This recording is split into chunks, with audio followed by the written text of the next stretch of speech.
Welcome to Do It Now, a platform for you to learn from those that have already done it. Do it now. Hello, and welcome back to the Do It Now podcast. On this very first episode of the Do It Now podcast, our first guest will be William Crawford. William is the head of a road fleet for a large public sector company which employs over 40,000 staff and operates a diverse fleet of over 16,000 vehicles across the UK. He is currently responsible for an annual budget of around £90 million. William has worked his way up from being a lorry driver and took big personal leaps into fleet management with lots of wrong turns along the way. William's been a friend of mine for many years, and I've always found him an intelligent guy whose advice and experience I've always valued. Hopefully you'll find his account of his career and his life experiences in this podcast of some value to you too. Hello mate, how are you doing? I'm doing good, Adam. Yourself? Aye, doing really well mate. Take it my audio's not too bad then, you can hear me clear and... I can hear you really clearly. I could see you a minute ago and I seem to have lost it. Like, I'll get you back. You've got a really interesting backdrop there. You're liking this mate? This is all my artwork that I've gathered for car boot sales and outside the doors left and just made myself some at the sort of other place. I'm just planning to fill this full room with artwork, cover the full walls here. I've ripped up the floor. I'm going to paint and varnish this floor, and this is going to be the podcast room or the studio room kind of thing. That's the game plan. I'll need to get you up. That's great. Need to get you up. We can have a jam in it sometime. Oh, can't wait. Can't wait. That'd be brilliant. Where are you? Are you in the Nottingham just now? I'm doing in Northampton. 40 minutes out of London. It's freezing cold actually, but I spend half my time down here, half my time back up in Scotland. So interesting. Right, okay. Well, thanks very much for coming on the Do It Now podcast. First guest on it, much appreciated, Willie. Talking on the phone a minute ago there, quite interesting. I'm looking forward to hearing more of the stuff we were talking about there, to be honest with you. So we'll just get cracking and I'll start going through the questions just now. You might hear me trying to talk a bit politer at times and my normal self, but I'm trying to make it so that more people can understand this. You maybe ought to do the same, to be honest with you. I do that a lot over the past 15, 20 years. I've spent a lot of time working nationally and a lot of time in England, and I spent a wee bit of time in Canada, and the one thing I learned quite quickly is that the likes of us talking, number one, we need to slow down because we talk really, really quickly, and especially west of Scotland, and I change my words quite a bit down here because if I don't, people wouldn't understand me, and I'm dealing with a lot of people. So I do tend to, when I come back up, some of my pals will maybe have a bit of a comment about my English accent. I know what you're talking about. It's perceptions as well, though, Willie, at times, how you hold yourself and how you want to be perceived. If you want to be perceived as a vampire, one sure way of doing it is to sound like one, innit? Agree, I absolutely agree. So we'll get cracking anyway, right? So it's 5 segments as you've seen for all the questionnaire I'd sent you through there. We'll maybe deviate at times from it, as you know, if there's something interesting comes up. But the first part's introduction. So who are you? What's your name? So I'm Willie Crawford. This will be hard for you, Willie, this one. This will be easy. I'm Willie Crawford, and I come from the west of Scotland, born and bred.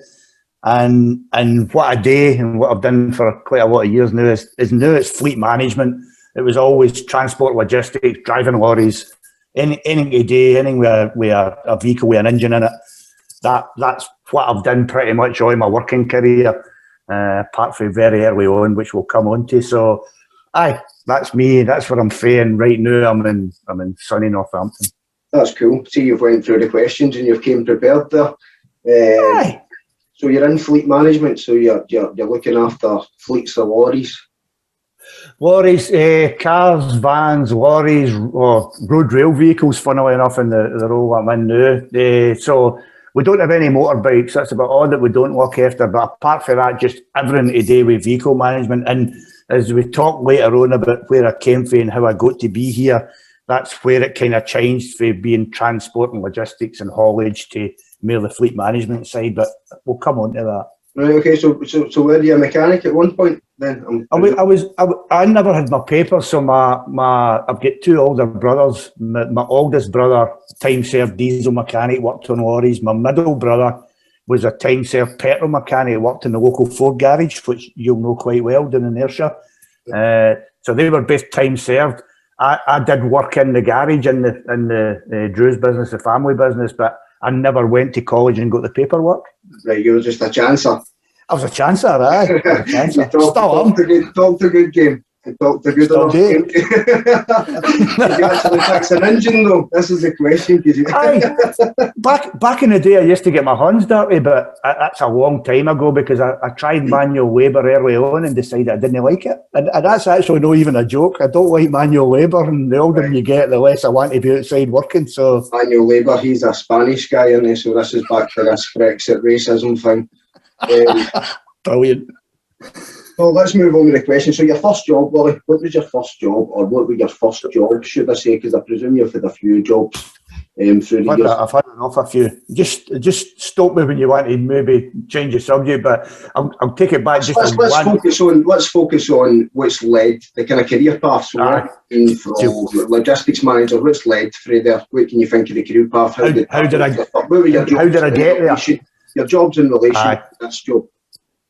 So the easiest way to probably get back to it is leaving school at 16-year-old with virtually no qualifications. I had one qualification, which was it was called the outdoor studies. So I used to go hill walking and canoeing over to Arran and stuff like that with the school. I never sat an exam. I never passed anything. I left school with nothing. And at that time, hard times, 1979, through the Thatcher years, it was a hard time in the country. And a theme that will go through it is knowing people. It's not what you know, it's who you know, and unfortunately at times that's what it is.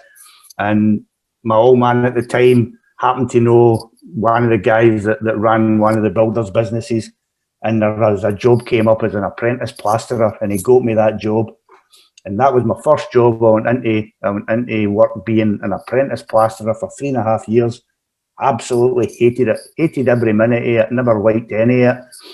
We used to do a lot of labouring where we'd be getting up and doing ladders all day long with slates. I was stick thin. That was the only good thing about Adam. But that was the thing at the time was you need to work. You need to get a job. I've got you a job. So I went in and I done that. But my older brother at the time had started a business running lorries. So I always wanted to drive lorries. Fresh out of school. So I was 16-year-old, aye. That's a good work ethic, though, you know, straight out of school. Your parents have got you a job, and you're saying it's no what you know, it's who you know. Which we were talking before, and that's kind of in relation to networking.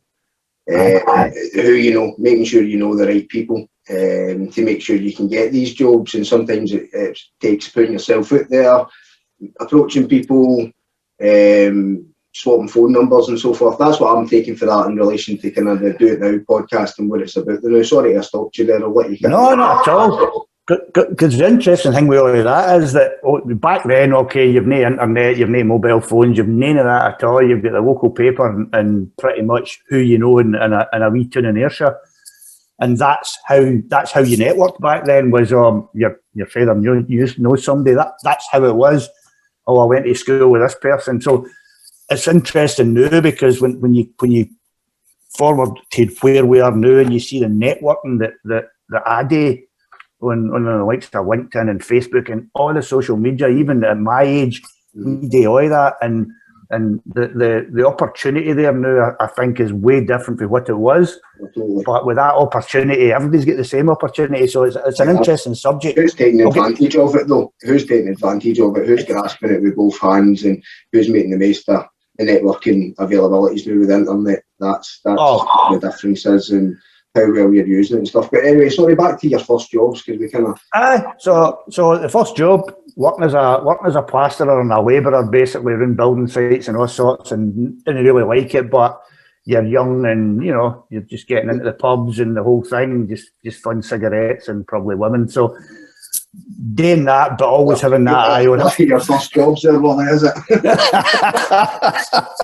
First jobs, learning for a woman. social skills. It's not social skills. Sorry, man. I think Again here, right? So I know. First job. I think the thing about it was I was always interested in cars and lorries and you know, say my dad was a lorry driver, my brother had started a haulage business, so I wanted to drive lorries, but at that time you couldn't take the test for an HGV until you're 21 years old, so I wasn't any good to my brother or that at that time. So I did my 3.5 years and then get paid off because once your time served, they didn't want to take you on and take the wages on. And jumped about doing, do we still say homers? Jumped about doing homers and just trying to get by until I was 21. And this is this bit again of who you know. So my oldest brother then said to me and my middle brother, I'll put you through your HGV, I'll pay for you to go and do it. And that's the big leg up that I got. So he paid for me to go and do my heavy goods. I failed it the first time. And I went back and sat it and I passed it the second time. And then I was a lorry driver and I thought, that's me. I've made it. I can drive big lorries now. Genuinely thought this is just unbelievable. And I did that, worked with a family business for a few years. And then started to look and see, I wanted to go and do other things.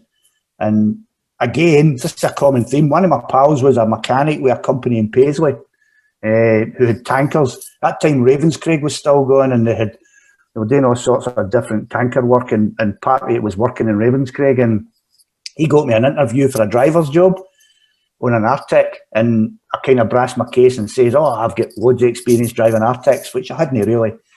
They sent me out with one of their experienced drivers to make sure that I could drive them. And it just so happened that he knew my oldest brother. So he says, don't. See, but Adam, is going to be a common theme right through it. Aye. So I brassed my case and go to that job. And for a couple of years, I was driving tankers going about Glasgow and Ravenscraig and really liked it, really liked it. And my middle brother at that time heard about this scheme where one of the local quarry companies were taking all the lorry drivers and were basically paying them off and getting rid of other lorries. But what they were doing was they were bringing in what they called an owner-driver scheme. So they offered the lorry to their own drivers and said, we'll put you through, there's a qualification you need. So again, we'll lead you into qualifications, Certificate of Professional Competency in Road Haulage. And that was a qualification and still is where if you want to be a transport manager named on a transport licence, you've got to have the qualification. What was that again, Lorry? So it was called a Certificate of Professional Competence in Road Haulage. It's still the same qualification. It's moved on a bit, but it's essentially still, if you want to get into transport management and be a transport manager, you need that qualification. Okay. It's a good. So my middle brother was doing that qualification and he had his name in with this owner driver scheme with a local company, quarry company, and he said to me, "Why do you not try that?" So what I did was, at that time, it was probably a week's wages to go and book a course. It was a 4-day course, Monday to Thursday, and then you sat the test on the Friday. So I put my name in with this quarry company, and they says, "Well, you need to have a CPC." Yeah, I'm sitting it. So I went and sat it, invested. At that time, probably about 50 quid because that was the weekly wage. Was about 45 quid. I was earning. Paid for it yourself. You've identified this figure. Some of your brothers said to you, and you've went ahead and invested in yourself. Exactly that.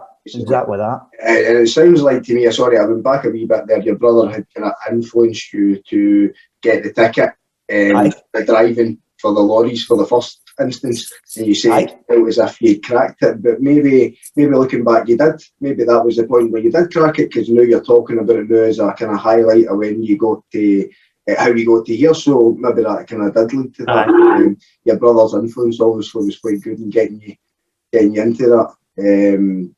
Also, you were just talking about you paid for your own ticket as well to get yourself some sort of management. I take it this is quite a pivotal ticket that's led to where you're as well. You're identifying that ticket as this.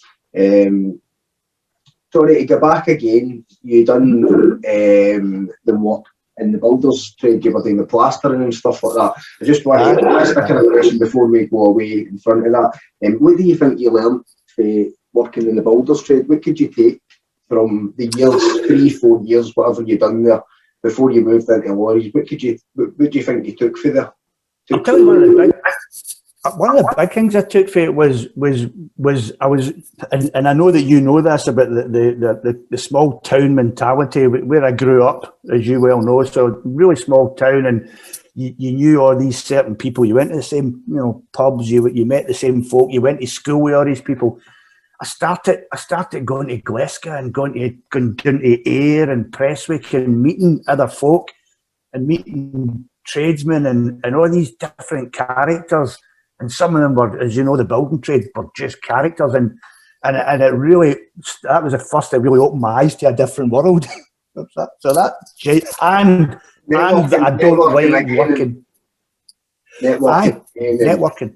Maybe not always for business purposes, but for a good crack and meeting people out there, different people and pals and stuff like that. And you were saying as well, sorry, you said something I missed there, brother.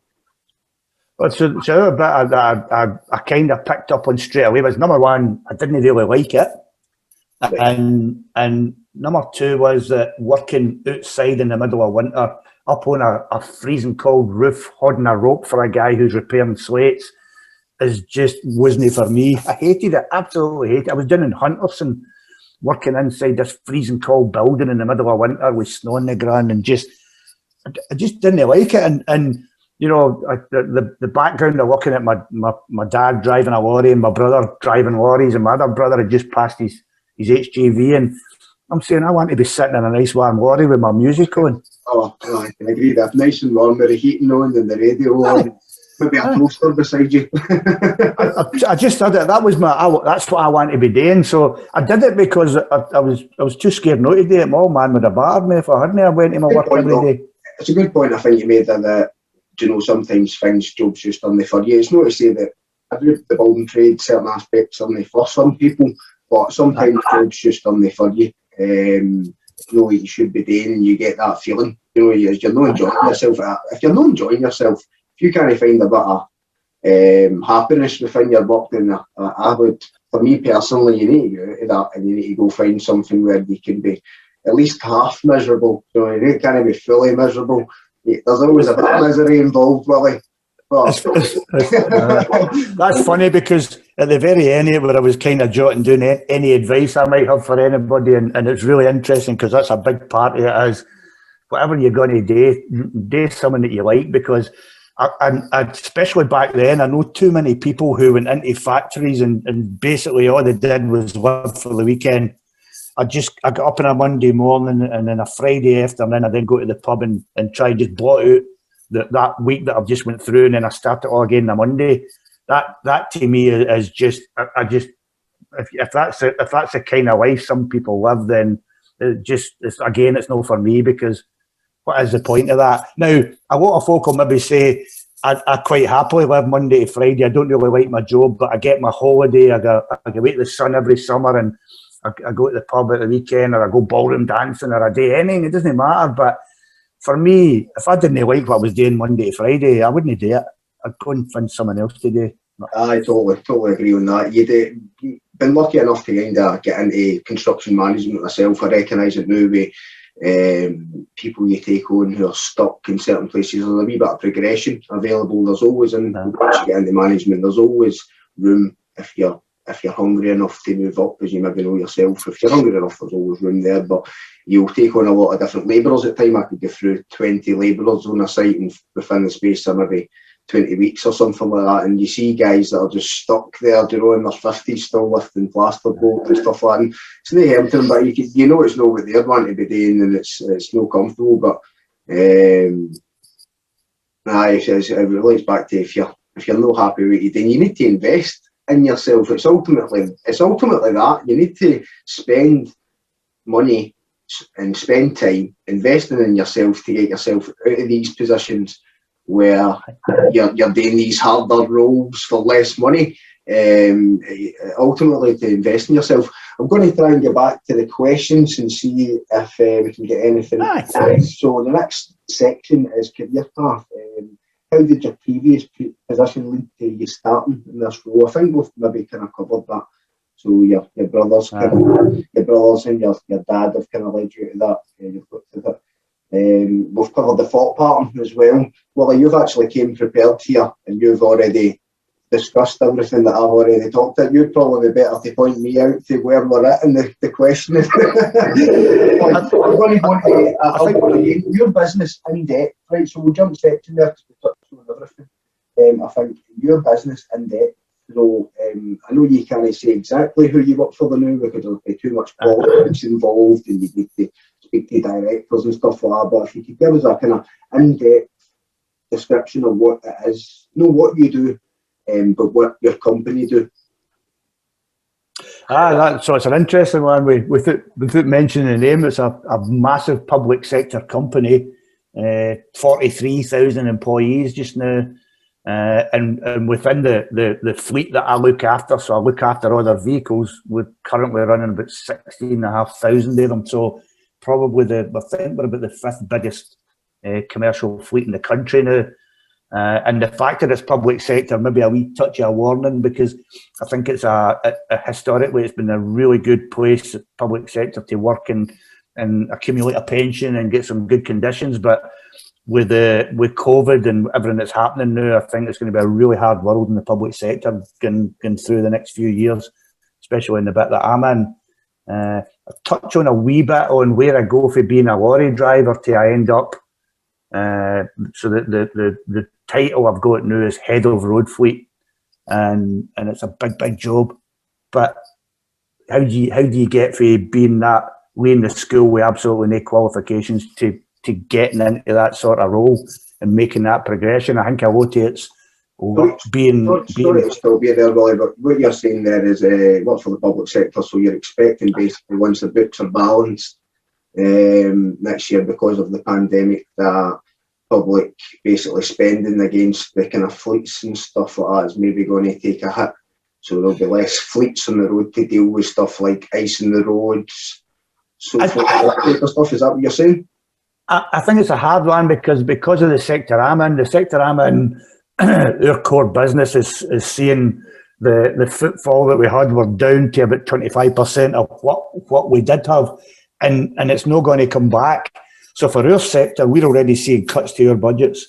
So the sector I'm in and public, the public sector is seeing cuts already. I think obviously the health service they'll continue spending the health service, but you'll start to see the councils getting squeezed. So just exactly as you're saying, I think your services will get squeezed even further than they were. And when it comes to repairing roads is a massive one. The underinvestment in infrastructure has been really, really bad for the past few years. And I can't see that getting any better because essentially the government, the government don't have any money. It's our money, and we don't have any money. I can see that coming up. Maybe kind of went off on a different topic there, but so what do you actually do within the business? What's your role? What do you have to do in depth? So we have.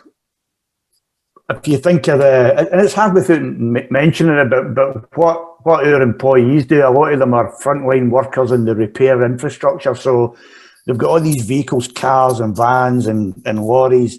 They've got all these different specialist equipment that they use to either get to the jobs or to actually use when they're at the job. So they get welding equipment. So we'll get welding vehicles. We've got all sorts of specialist kit. So we've got them right across the country, 16,500. It's just huge. So I've got a team of 16 people, and what we essentially do is make sure that we meet all the legal compliance on vehicles, that we make sure the vehicles are all getting serviced properly, getting repaired. If something goes wrong with them, that we get them fixed. We procure the new ones coming in, we dispose of the old ones going out, and we deal with making sure that the drivers are legal as well, driving license checks, just everything that goes with. If you're thinking of using a vehicle on company business, all the legal compliance and all the little things that go into that when the vehicle gets MOT'd, what happens if I've got a puncture. So I've got a team of people who deal with all that clerical work. Through the pandemic, we're all working from home. We're working on Zoom or Teams or whatever. Apart from 2 people in the office who get all the penalty charges and the speeding tickets. We get a lot of them because we've got a lot of vehicles.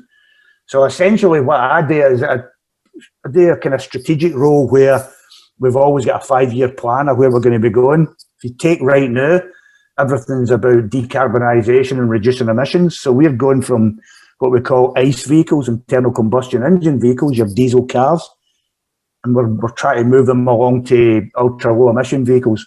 So your hybrids and your electric vehicles. Massive project.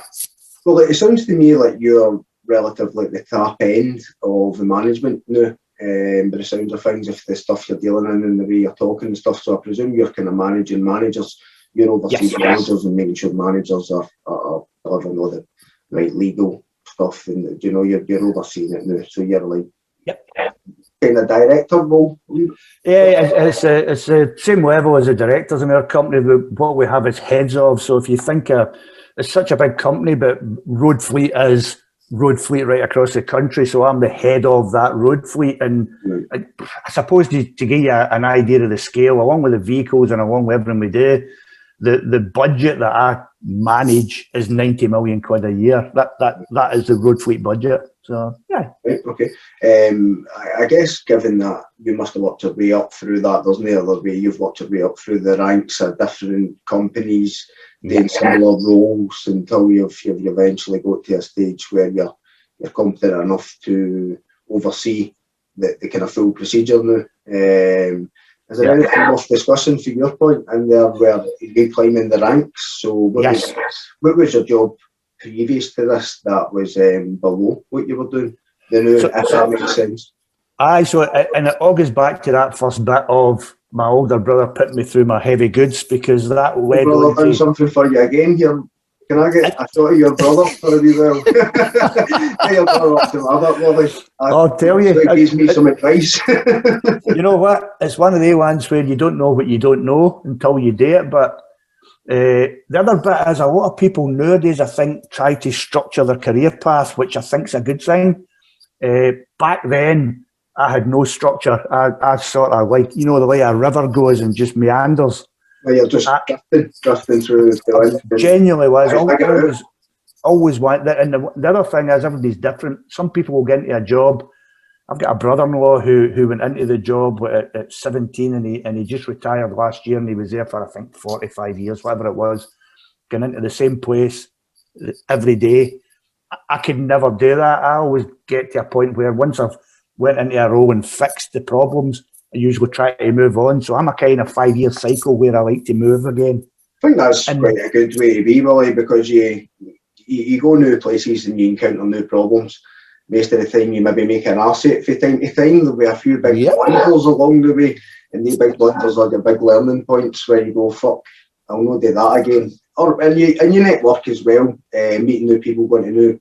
As you say, it's once maybe when you get to the end of a project, or when you feel as if you've kind of, I think that's quite a good way to definitely look at what you don't need to. There's quite a lot of people stick with one company for a long time, and you're probably hinders them. Once you've been with somebody for 12 years, there's a good chance that you could be doing better than what you're doing. I think it depends on your own personal, how ambitious you are. But I'd say that's definitely a thing. Sticking with the one company closes your mindset to what that company's ethos is. I think it's everybody's different. So what suits one doesn't suit another. But the bit for me is I think you get stale if you're doing the same thing for too long. Sorry, we kind of drifted off there, We're going back to what you've done previously. So now you're kind of director role for a major fleet, some sort of public sector thing, which is obviously a major fleet. I think you said 16,000 vehicles or something to that effect. Was it more? 16,500 vehicles, 43,000 employees. My budget itself, 90 million, which sounds scary, but it's one of the ones where, and as I go back through the roles that I've done, the bigger the role you get, when it comes in terms of managing budgets and managing people, it's only putting zeros onto the same number. Mm-hmm. So if it was 90,000 and now it's 90 million, it's just that scalability. It's being able to manage it that way. Pressure in your mind, Billy, is it? Is that how you cope with the pressure and the whole thing in your mind? That's just zeros on a screen and 14 people's livelihoods. But, sorry. So back to your previous job before this, or your couple of previous jobs, which has led you to director or a direct level, because it does sound like that's what you're telling me. What was it? So the big bit for me, is going back to lorry driver. I go and do the qualification, so I've now got the transport manager qualification, the CPC. I then land lucky by, I get in with that quarry company and I put my own lorry in the road and it's got my name on the door and I'm running my own business. And I've done that for 9-10 years and it was a big roller coaster, you know, making money. Some weeks that the engine had blew up and you didn't know whether you were going to survive the next again week. Big learning curve where I'm not getting PAYE and somebody doing tax for me. I'm having to send a tax return in. I've got an accountant and the whole thing.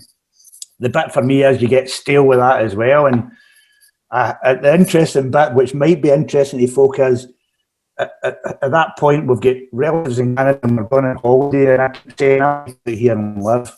And I got to a point, I was 40 years and just uprooted the whole family and went to live in Canada.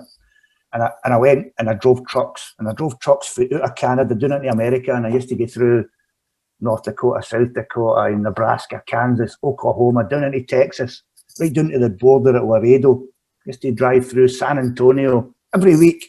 I'd done that for about a year. I ended up selling cars in a Dodge Chrysler Jeep dealership. And that was a bit of a midlife crisis. But it's interesting when I then I come back after about a year and a half and I'm back in the little town in Ayrshire.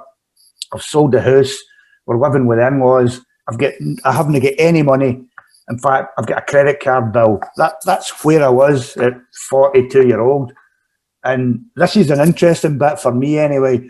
My older brother who's running the business, who I used to work for, who put me through my heavy goods, I'm standing in his yard and he's saying, well, what are you going to do now? And I said, well, you know, I'm looking at all these companies and transport managers and I fancy I'm going to go and I'm going to try and be a transport manager with a big company. And I remember saying, I've applied for a job with a company called Ryder, big American company, and they've got a place in the UK. They're looking for a transport manager in Glasgow. And I always remember my brother saying, you'll not get that job.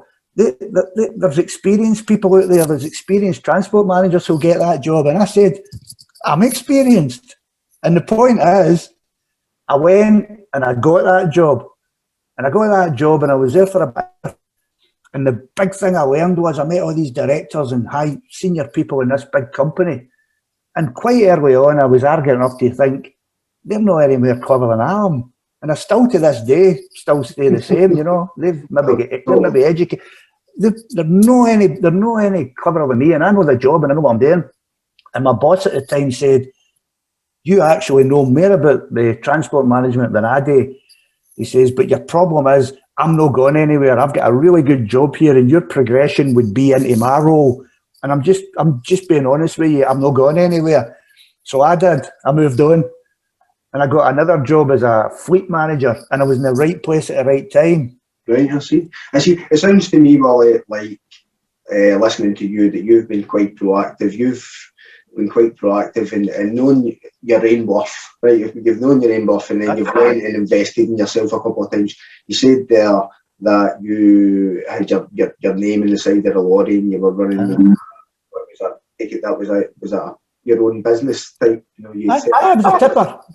Basically, I ran a tipper, but it was my own business, my own lorry. So, what age was that?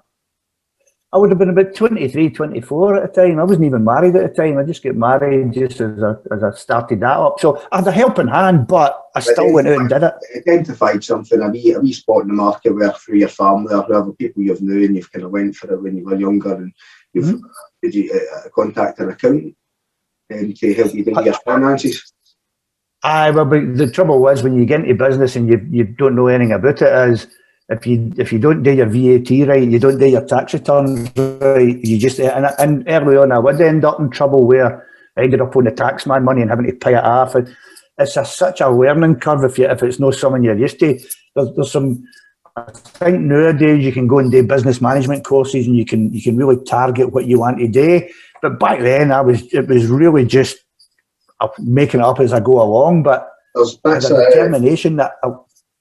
There's bits in there that I don't understand myself, and I quite like to push the questions. You know, I'd quite like to get there. And I think a lot of people understand them, and it's maybe a bit worth trying to keep on pushing the questions with different people so that the more folk get a grasp of it. So obviously you're going about setting up your own company, and then you've obviously contacted an accountant to help you do your finances, and they would give you advice from there. You need to pay them, obviously. Yep. But then that's another part of investing in yourself, making sure you're contacting the right people and taking care of your finances correctly and stuff like that. So you became, you've looked into fleet management as well. You were already interested in this, I presume.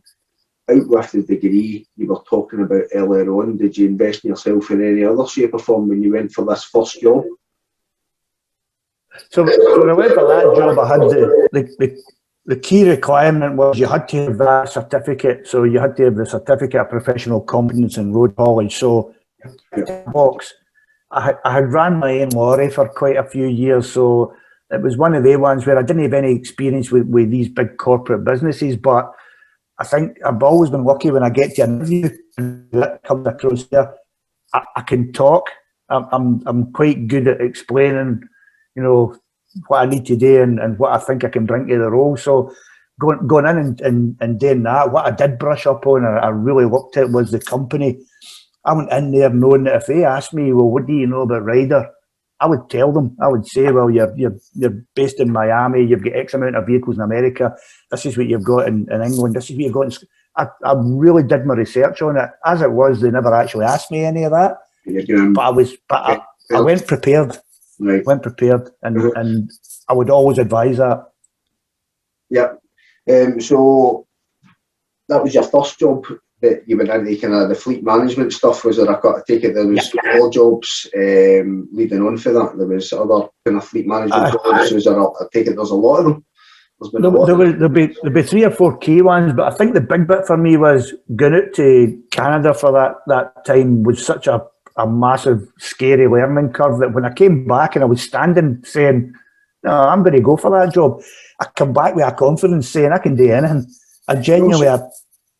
You also said earlier on, once you get into that position, you realised that the people you were working about maybe didn't know as much as what you expected them to do, and that you were more than capable of doing it. You took a leap of faith, then you realised your own capabilities for there and built a bit of confidence for there as well. Moved on to a different couple of companies you were going to mention there, 3 different companies.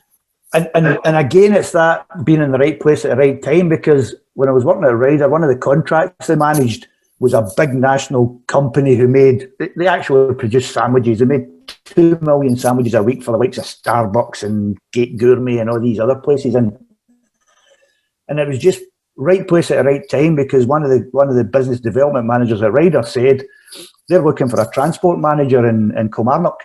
And he got me an interview. And again, you've still got to get and get the job, but he got me the interview. And I went there and they offered me the job the same day.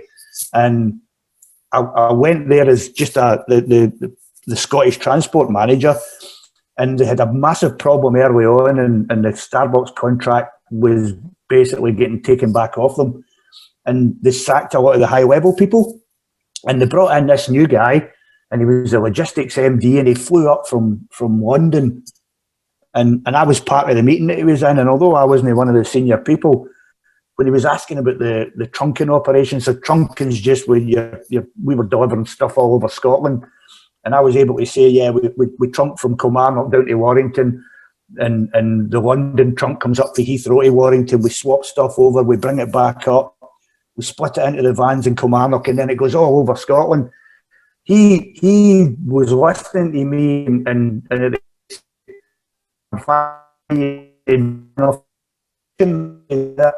that's what I do. And he said, I've got a role for you. Come down to London and work for me. And I was, but genuinely, it was out of the blue. He said, I've got a national role for you. He says, get yourself down to London next Monday.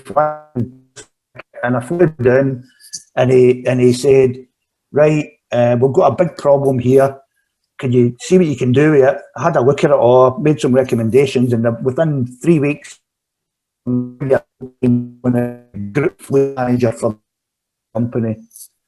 So I'm then looking after the whole fleet of vehicles, which was about 300 or 400, right across the country. I've got transport managers working for me, and it was such a big step up.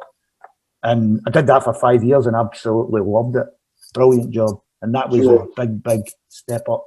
So you've took the steps into fleet management, but you've identified, you've went for a job with no previous experience, but maybe just done enough research to get yourself through the door and in the door, and then being in the right place with another fleet management company and speaking well, knowing your job well in front of somebody at the right place at the right time, impressing maybe a director, he's had a position in his mind for you to take you into another step above. So obviously you've been good at what you've been doing in the first place, which you've got yourself into, and then you've managed to be in the right place, present yourself well, knowing what you're doing, being a competent person. One of the directors has noticed it at the right time and pushed you through there. Well, I have to apologise. When you were talking for a while there, it was cutting as if the signal wasn't so good, as if it was back and forth. Hopefully we don't get any more of that. It was a wee bit rubbish, but I got the gist exactly what you were saying, which was good. We'll go into the last little bit, the final note there. We've covered quite a bit, but the final note, we'll maybe get a chance to touch on some other stuff, and you can go into depth for whatever you're thinking or feeling that the best notes will be, or the best kind of final touching points will be for it. I think we're nearly at 40 minutes actually, so that's a recording point done for this meeting. Do you want to jump onto another one? I'll send you another one. We'll do another quick one back and we'll finish it off for the next one. I just do that, mate, as well. Get it done. Get a wee chance to blather at the end of it, Willie. Right, I'll end it now. I'll send you another invite. Perfect. Cheers, Adam. Thanks, Willie. Thanks for tuning in to the Do It Now podcast. Hopefully you found something of value in that podcast there for you, and hopefully you'll tune in for part 2 of William's podcast. Just like to say thanks very much, William, for coming on it with us. I'll speak to you soon.